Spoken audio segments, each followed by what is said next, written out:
How to play Terraria multiplayer. So you cannot just jump into a server without configuring your network settings first. So to host a game, select multiplayer from the main menu right here, just like that. Then click on host and play.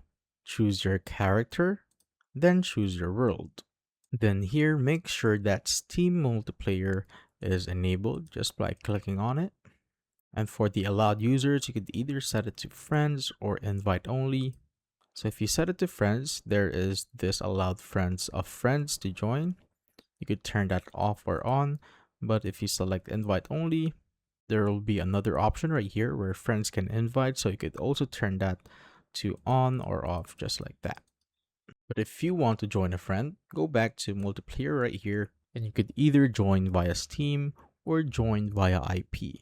And if you click on join via IP, so select your player again right here, you will need to enter the server IP address. So this is your friend's exact IPv4 address and server port. So you must ensure the host's firewall is not blocking the game and that port forwarding is correctly configured if you are not using Steam's built-in friend integration. But of course, if you're both on Steam, joining via Steam is the easier one to do. And that is how I basically play Terraria multiplayer.